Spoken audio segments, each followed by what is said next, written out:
What is up, everybody? I am out riding around. It's been so long. I've been developing some bad habits just from my house to this part. Decided to talk to you about some good habits that you should actually be doing as a beginner rider. My last video, the 10 tips for beginner riders, has been doing really well. A lot of my beginner rider tips videos have been doing pretty well, so I figured this is what you guys want to see, and these are things that I've come up with and stuff that I've looked up on the internet that has helped me out.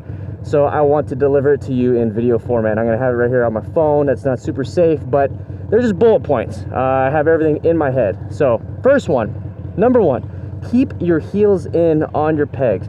The way I'm gonna kind of show you right here at the red light is toes, the balls of your feet on the peg, heels in, not out, heels in. That is gonna help out so much. You're not gonna realize it, it's not gonna seem like much, but a lot of you like to put your heels on the actual pegs. Put your toes, the balls of your feet on the pegs, heels in. I can't really do that on this side because of my exhaust, but it will help you control the bike through your feet a lot better. Number two, keep your legs tight and then your upper body nice and loose, okay? What that means is that you're gonna keep your knees and legs either against the gas tank for you guys on sport bikes, but for us cruiser riders, just keeping it close. Not super wide out like this, even though it's comfy sometimes, but on those turns, you really wanna keep it nice and close. That way you're able to control the bike. And once we get out of this red light, I'll show you what I mean. If you hear any decel popping, it's because I'm also auto-tuning my bike at the same time. So don't be too alarmed by that. See those in the comments. Come on. So what I mean by being loose up top and then having the tight bottom is that you're able to control the bike just with your legs. Just think of controlling the bike with your feet, knees, and hips. Your arms are just barely touching the handlebars. Right now, it's barely touching. I'm gonna keep I don't have cruise control, so I gotta keep the gas on.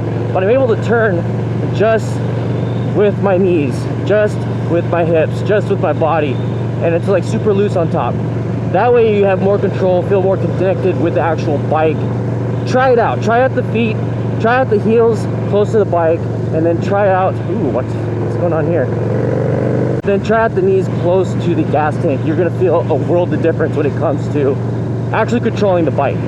Another thing that you need to do is assume you're invisible. Just like with that vehicle that pulled out, I didn't know that this Escalade was gonna swerve into my lane or not. That's why I kind of stopped talking and I actually accelerated to get in front of the Escalade so I could just get out of there. Always assume you're invisible to other riders. This guy in front of me, I can't see his mirrors even though I am pretty far back. I'm assuming that he doesn't know I'm here. The guy there's no one behind me. There's a few people to my right. I just don't like traffic overall, but you need to assume that they don't see you at all. So always find an escape route. I'm gonna be turning left, so I'm gonna be in this left lane, but always find an escape route. Now you also need to keep your visor closed. I highly recommend, and I'm gonna assume you guys are wearing helmets, especially full face helmets, keep your visor closed.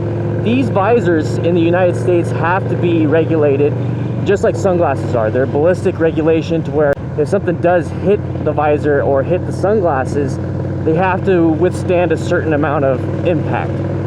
There's gonna be bugs, big bugs, there's gonna be rocks, there's gonna be debris, whatever, something that's gonna be kicked up. I gotta switch into this lane. Something that's gonna be kicked up from drivers or whatever on the road or anything. You do not wanna get pegged in the face. If your helmet's hot, if you absolutely need, oh, there was a car accident. If you absolutely need to have that wind flow into your helmet, get a helmet that has higher ventilation or better ventilation than what you currently have, because you need to protect your face, especially your eyes. But yes, your mouth, you could be just have your mouth open and a giant rock or a bug is launched in there, and now you have esophageal tearing. You have, your sinuses messed up, just a bunch of stuff that could happen that you do not want to happen, all because you decided to have the visor up. So keep your visor down. At stoplights, sure, why not? But keep your visor down at all times. This is really crappy traffic. Oh my gosh. I wonder what's going on. See, I have to assume they don't see me on this turn.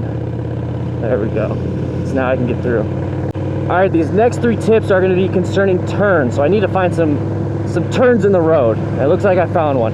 So the next one, you need to take the turns from the outside, go to the inside, back to the outside. You need to learn how to do late apex turning. This is something that's super simple, that's easy to find. Right now I'm on the outside of this turn. I'm accelerating through it, which would be the next tip. Going to the inside, and then I'm going back towards the outside. That way you have more visibility on the turn. If you start from the inside on, let's say on a right-handed turn like this,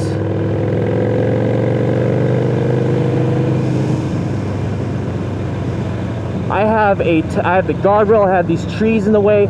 I cannot see everything in front of me. When you go on the outside of the turn, you have more of the road to view. Now you could go into the oncoming lane if you absolutely have to, if there is debris on the road. Don't recommend it, but you can. Or you can go even further in and dodge that debris if it's in your way. But if you're on this inside lane and there's a car stopped in front of you, you're gonna have to swerve all the way across your own lane into oncoming lane just to get around them. But if you're on the outside, you have more visibility and you're a lot quicker through the turn. I have no idea where I'm at. We're just gonna keep going. Another thing that you don't want to start doing, and you don't want to develop the habit of, is you don't want to brake while you're inside the turn. It might be scary when you're going too fast and you have to brake. Well, then that's what you kind of have to do. But the thing is, you need to brake before the turn. You need to brake before you get into the turn. You don't want to brake during the turn because you might lock up the rear tire, you might lock up the front tire, you might do a low slide crash. So brake before you get into the turn. While you're going through the turn, accelerate. So twist that throttle just a little bit to get yourself moving through that turn, because you need to have that gyroscopic two-wheel motion to keep you upright and to keep you on two tires. Because if you just stop, your momentum is going to go underneath you and you're going to slide out. So on the turn, like right here, I'm braking. It's easier on these 90-degree turns. Braking through at the beginning of the turn, wide. Right here, accelerate through the turn. And I don't know what subdivision this is, but it looks kind of nice. Same goes for doing U-turns, like I'm going to do right here. Make sure there's no traffic. Brake before the turn, going through the turn, and then on the way out of it, accelerate. That's a habit you want to start developing. You don't want to brake during the turn itself. You want to brake right before the turn, so you slow down to a comfortable pace. You're not Valentino Rossi.